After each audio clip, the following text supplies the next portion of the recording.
Mister आलोक, आप शब्द और भाषा संभालिए। अगर ऐसा शब्द मैंने आप नहीं, आप किसी के लिए भी ऐसी भाषा मेरे शो पर इस्तेमाल नहीं करेंगे। किसानों को आतंकवादी पूरी तरह से हिंदुस्तान के मीडिया के एक वर्ग ने पूरी तरह से बीजेपी का साथ दिया।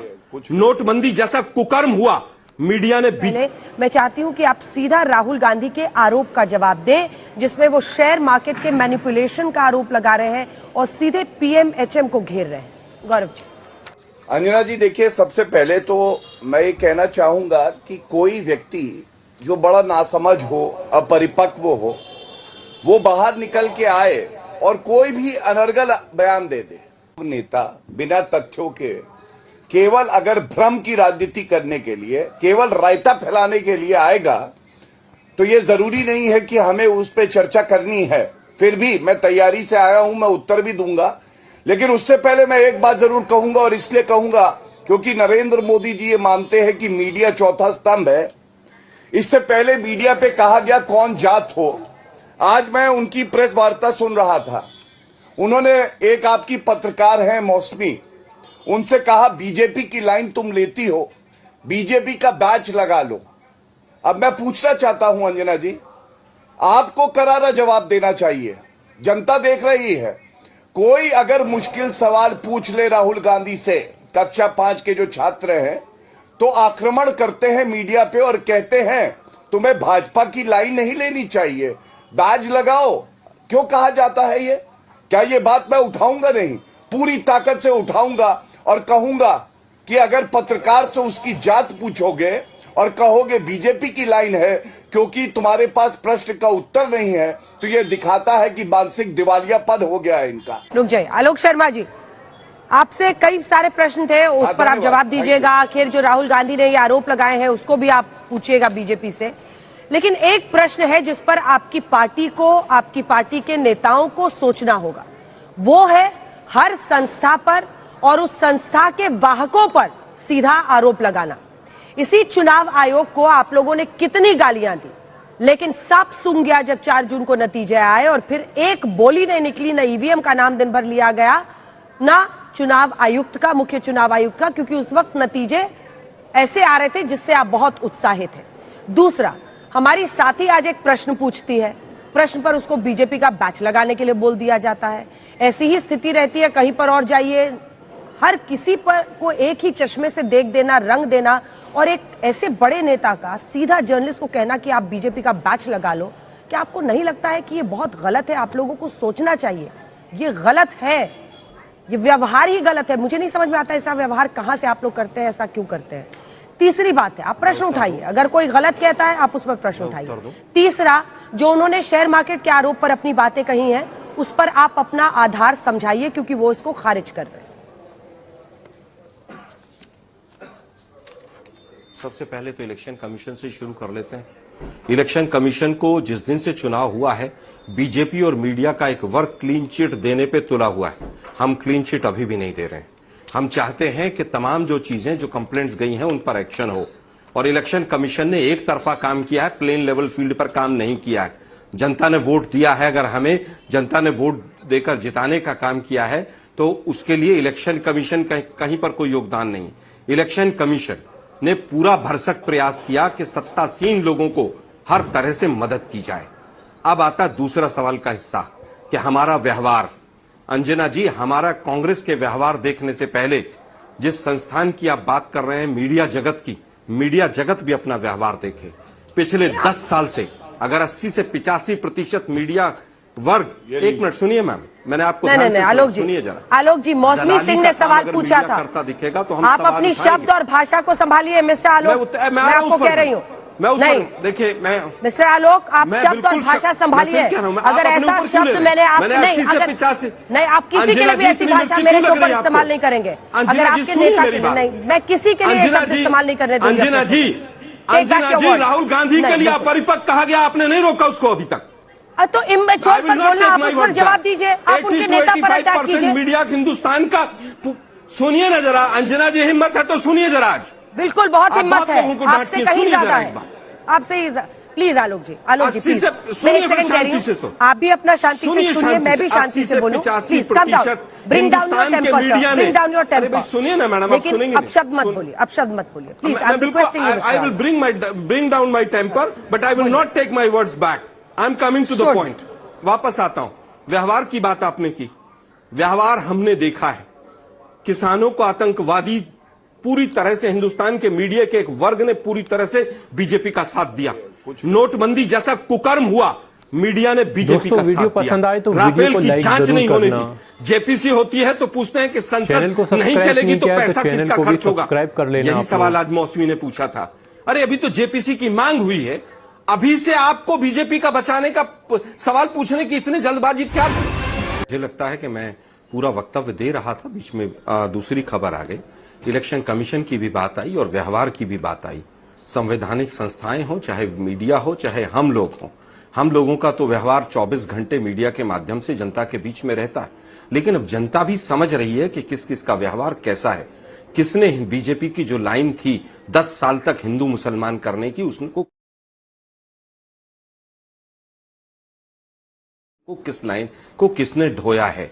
आज अभी एक जीता जागता एग्जाम्पल आपके सामने। कांग्रेस पार्टी किसी भी तरह की हिंसा का समर्थन नहीं करती है, लेकिन ऐसे हालात क्यों पैदा हो रहे हैं, ये इंपॉर्टेंट है। अब बात आती है कि आपने कहा कि आप अपने वर्ड्स वापस लीजिए। मैंने केवल ये कहा, और लेकिन उससे पहले गौरव जी ने चौथी बार के सांसद को अपरिपक्व 4 बार कहा, इमैच्योर्ड, लेकिन आपने एक बार भी नहीं रोका। इसलिए आप लोगों से भी सवाल बनते हैं। अब आता हूं राहुल गांधी जी की बात पर।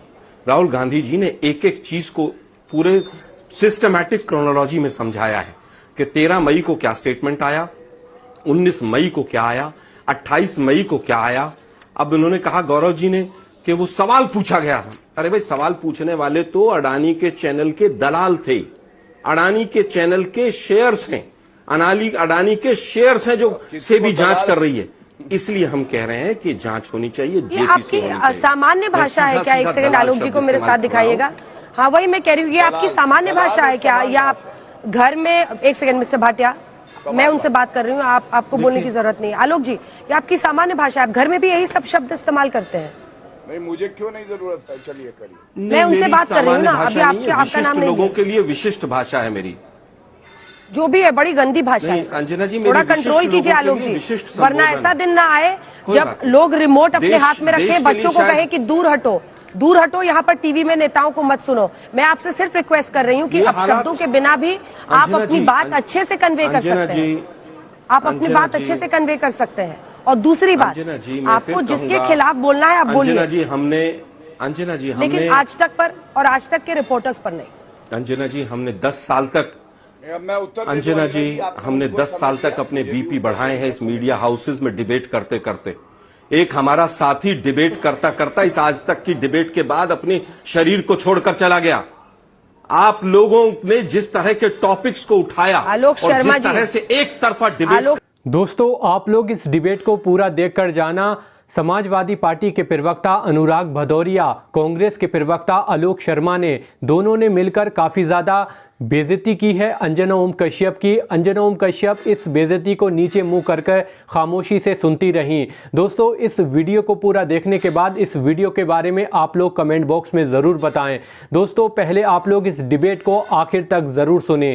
शर्मा जी, मैं आपको फिर कह रही हूँ कि आप संयम रखिए, संयम रखिए, और बेवजह से दो चीजों को मत लिंक करिए। संयम रखे हुए हूँ, लेकिन हमारा एक साथी जो अब इस दुनिया में नहीं रहा है, आज तक का उसके बारे में मत बोलिए। तो मुझे एग्जाम्पल देना पड़ा। बिल्कुल करूंगी, मैंने बिल्कुल करूंगी, और अपने उस साथी का भी बचाव करूंगी जो अब इस दुनिया में नहीं रहा था, और वो मेरा साथी था। अपने साथी का भी बचाव करूंगी जो अब इस दुनिया में नहीं रहा। हम अगर अपने अंदर देखना चाहते हैं तो आपको भी देखना होगा। अंजना जी, वापस टॉपिक पर आता हूं। आपने आज लेकिन हमारे वो साथी भी अब इस दुनिया में नहीं है, तो आप उन पर उंगली मत उठाइए, क्योंकि उनका शो था।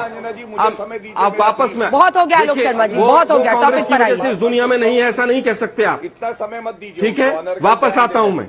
वो दुनिया में नहीं है, हम उनके उसमें भी गए, सब कुछ है, लेकिन क्या हुआ है देश 10 साल में, वो पूरे देश ने देखा है। अब वापस आता हूं मैं। इसकी हमने जेपीसी की जांच की है।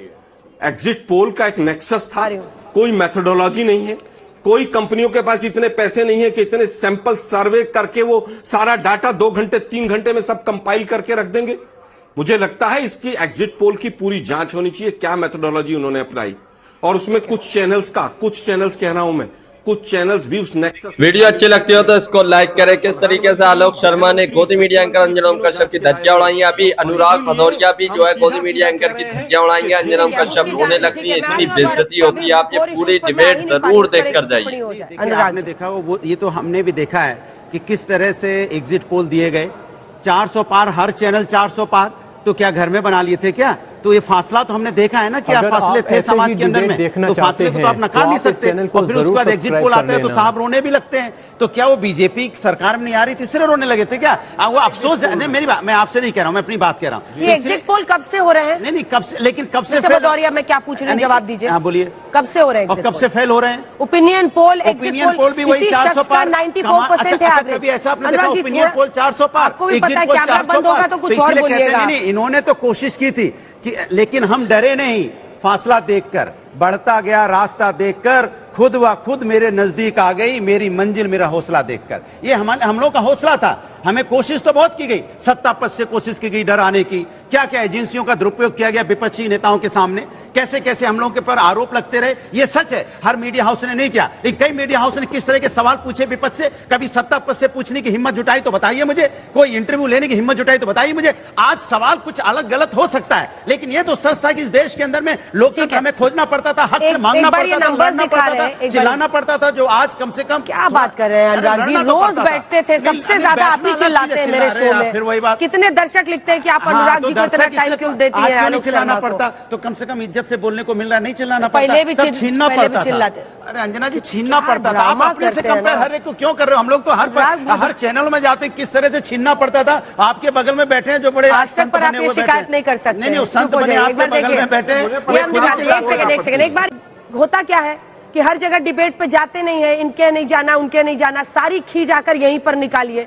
और आपको भी पता है कि आज तक पर और मौसमी सिंह और चाहे हल्ला बोलो, हर किसी को उतना ही मौका दिया जाता है। तो कहानी नियामत बनाए। सवाल है कि भारतीय जनता पार्टी को कम से कम अब तो समझ में आना चाहिए कि उसने जनता के साथ अन्याय किया है। अभी भी अगर वो भारतीय जनता पार्टी ये मानने को तैयार नहीं है, अभी भी उनको अभी जब हारने के बाद कह देना चाहिए था कि हमसे गलती हुई है, हमने यहाँ पे अग्निवीर योजना जो की है उसमें कम से कम इनकी पार्टी के जेडीयू के लोग आवाज उठा रहे हैं। आप अयोध्या हार गए, आप जिन पे आपने धर्म के नाम पे राजनीति की, तो प्रभु राम ने आपको ही नकार दिया, तो कम से कम प्रभु राम ने भारतीय जनता पार्टी को नकारा, इनको मानना चाहिए। अयोध्या हार गए, चित्रकूट हार गए, आप बनारस की सारी अगल बगल की सीटें हार गए, आप लखनऊ की अगल बगल की सीटें हार गए, जहां से बड़े नेता आपके लड़ते हैं, गोरखपुर, वहां अगल बगल की सीटें हार गए, तो आपको जिताएगा जनता ने तो हरा दिया। फिर मानो ना कि आपसे गलती हुई है, फिर भी आप मानने को तैयार नहीं, ये चिंता की बात है। ठीक है, गौरव जी जवाब दीजिए।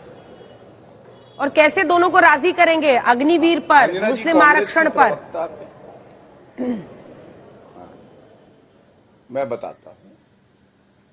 देखिए, पहले तो किसी को दलाल बुला देना, किसी को कहना भाजपा का बैज लगा लो, और उसके बाद सवाल भी मीडिया क्या पूछेगी, क्या बोला, ये भी कांग्रेस पार्टी ही तय करेगी।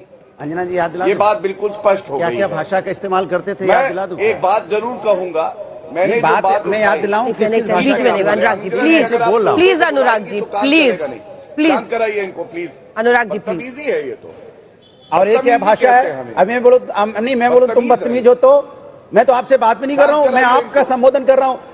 तुम तो आपकी लायक, आप सुनने लायक हो ही नहीं। किस भाषा का इस्तेमाल करते थे, याद दिलाऊं आपको? अच्छा ठीक है, हो गया अनुराग जी प्लीज। और आप भी ये तोता और मैना मत लाइए बीच में। गौरव जी जो होगा वही करेगा, तो कौन करता है?